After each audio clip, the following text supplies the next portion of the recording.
अलग विशेषताएं रखने वाली इस सभ्यता की जानकारी हमें वेदों से प्राप्त होती है। इसीलिए इस सभ्यता को वैदिक सभ्यता कहा जाता है, क्योंकि इस सभ्यता के निर्माता आर्य थे। इस सभ्यता को आर्य सभ्यता के नाम से भी जाना जाता है।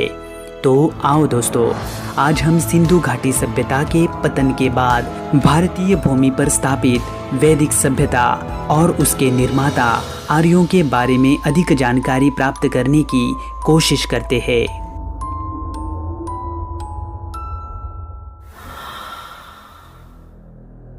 प्राचीन भारत के इतिहास में सभ्यताओं का विकास क्रम कुछ उल्टा रहा है, क्योंकि जिस भूमि पर कभी सिंधु सभ्यता के लोगों ने भव्य नगर और इमारतों में नगरीय जीवन को जिया था, उसी भूमि पर अब वैदिक सभ्यता के लोग ग्रामीण जीवन को जी रहे थे।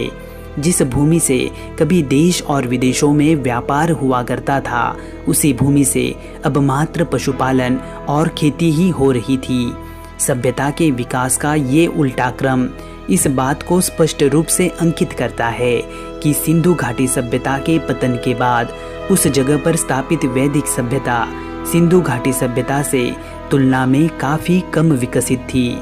ये भी सत्य है कि जब तक सिंधु घाटी सभ्यता की खोज नहीं हुई थी, तब तक वैदिक सभ्यता को ही भारत की सबसे प्राचीन सभ्यता माना जाता था।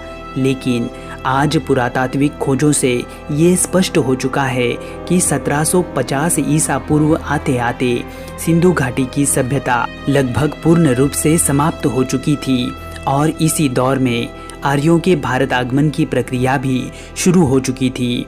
चूंकि ऋग्वेद की रचना की तिथि को 1500 ईसा पूर्व मानने पर आज सभी इतिहासकार एक मत है। हम ये निश्चित तौर पर कह सकते हैं कि आर्यों का भारत आगमन 1800 ईसा पूर्व से लेकर 1500 ईसा पूर्व के मध्य में ही हुआ होगा। हालांकि यहाँ के सप्त सिंधु प्रदेश में शांति और व्यवस्था को स्थापित करने के लिए उन्हें काफी समय तक संघर्ष करना पड़ा होगा और उसके पश्चात ही उन्हें वेदों की रचना करने का अवसर प्राप्त हुआ होगा। वैदिक काल को पुरातात्विक और साहित्यिक साक्ष्यों के आधार पर ऋग्वैदिक काल और उत्तर वैदिक काल इन दो हिस्सों में बांटा गया है। इनमें से ऋग्वेद से जुड़ी जानकारी का संकलन 1500 ईसा पूर्व से लेकर 1000 ईसा पूर्व तक और सामवेद, यजुर्वेद और अथर्ववेद से जुड़ी जानकारी का संकलन 1000 ईसा पूर्व से लेकर 600 ईसा पूर्व तक माना जाता है। आर्य शब्द का अर्थ है श्रेष्ठ अथवा कुलीन। मूलतः यह शब्द एक विशेषण है जिसका इस्तेमाल वैदिक सभ्यता के निर्माता अपने आप को संबोधित करने के लिए किया करते थे। अगर हम आर्यों का वर्णन करें तो वे रूप में गौरवर्ण, बलिष्ठ बाहु, घुंघराले बाल, लंबी नाक और शक्तिशाली कंधों के स्वामी थे। मुख्य रूप से वे घोड़ों की सवारी किया करते थे। तलवारबाजी में वे पारंगत और तीर कमान चलाने में वे धुरंधर थे। वे युद्ध में विभिन्न हथियार, ढाल, कवच और घोड़ों के रथों का प्रयोग किया करते थे। इसी के साथ साथ वे कृषि कर्म एवं पशुपालन में भी कुशल थे। आर्य देवताओं में विश्वास रखने वाले धार्मिक लोग थे।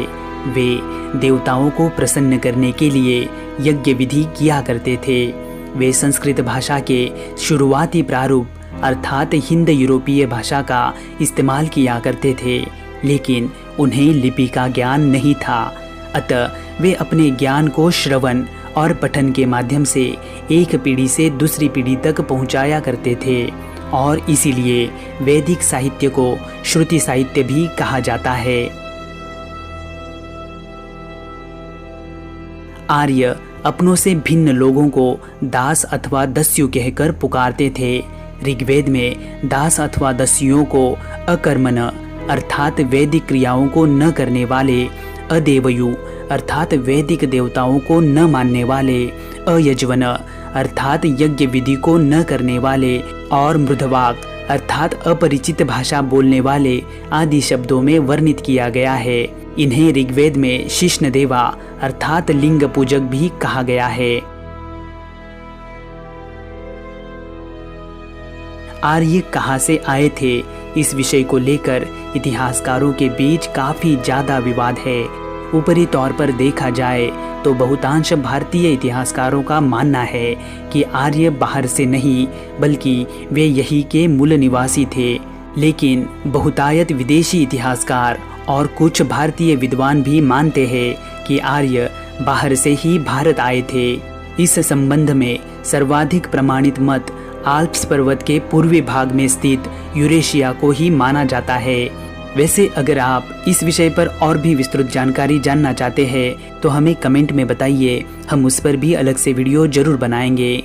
फिलहाल ऋग्वेद में किए गए वर्णनों को देखा जाए तो उसमें अफगानिस्तान की 4 नदियाँ जिसमें कुभा, क्रुमु, गोमती और सुवास्तु का उल्लेख मिलता है और सप्त सिंधु प्रदेश की 7 नदियाँ जिसमें सिंधु, सरस्वती, शतुद्री, विपासा, परुषणी, वितस्ता, अस्किनी इनका भी वर्णन मिलता है। माना जाता है कि आर्य सर्वप्रथम अफगानिस्तान और पंजाब के पश्चिमोत्तर क्षेत्र में ही बसे होंगे और फिर उसके पश्चात वे पूर्व की ओर बढ़े होंगे। ऋग्वेद में गंगा नदी का उल्लेख केवल 1 बार और यमुना नदी का उल्लेख केवल 3 बार ही मिलता है। इससे स्पष्ट होता है कि ऋग्वैदिक आर्यों का भौगोलिक क्षेत्र पश्चिम में अफगानिस्तान से लेकर पूर्व में गंगा के पश्चिमी तट तक और उत्तर में पश्चिमी हिमालय से लेकर दक्षिण में राजस्थान की उत्तरी सीमा तक ही सीमित था। लेकिन इसके बाद उत्तर वैदिक काल में आर्यों ने इस क्षेत्र में विस्तार किया, जिसका वर्णन हमें शतपथ ब्राह्मण में देखने को मिलता है। उन्होंने गंगा, यमुना, दोआब तथा आसपास के क्षेत्रों पर अधिकार करके उसका नाम ब्रह्मर्षि देश रखा। हिमालय तथा विंध्याचल के मध्य क्षेत्र पर अधिकार करके उसका नाम मध्य देश रखा और कालांतर में बिहार तथा बंगाल के दक्षिण पूर्वी क्षेत्रों पर अधिकार करके उन्होंने संपूर्ण उत्तर भारत को अपने अधिकारों के अधीन करके उसका नाम आर्यावर्त रखा। 1500 ईसा पूर्व से लेकर 600 ईसा पूर्व तक के 900 सालों के लंबे सफर में आर्यों ने भारत के इतिहास में महत्वपूर्ण योगदान दिया है। उनके इस योगदान के साहित्यिक साक्ष्य हमें वेद, पुराण और उपनिषदों के माध्यम से उपलब्ध होते हैं और उत्खनन के माध्यम से पुरातात्विक साक्ष्य भी उपलब्ध होते हैं, जिन्हें ऋग्वैदिक साक्ष्य और उत्तर वैदिक साक्ष्य ऐसे 2 भागों में बांटा गया है। ऋग्वैदिक पुरातात्विक साक्ष्यों को काले एवं लाल मृदभांड, ताम्रपुंज और गेरुवर्णी मृदभांडों के रूप में देखा जाता है, तो उत्तर वैदिक पुरातात्विक साक्ष्यों को चित्रित धूसर मृदभांड के रूप में देखा जाता है। तो दोस्तों, आपको ये जानकारी कैसी लगी? आप हमें कमेंट बॉक्स में ज़रूर बताइए। वीडियो को लाइक करके अपने दोस्तों में शेयर कीजिए और चैनल को सब्सक्राइब करके बेल आइकन को ऑल नोटिफिकेशंस पर सेट कीजिए ताकि हमारे अगली वीडियो की नोटिफिकेशंस आपको तुरंत प्राप्त हो। तो चलो दोस्तों, मिलते हैं अगली किसी वीडियो में। तब तक के लिए आप अपना ख्याल रखना। जय हिंद।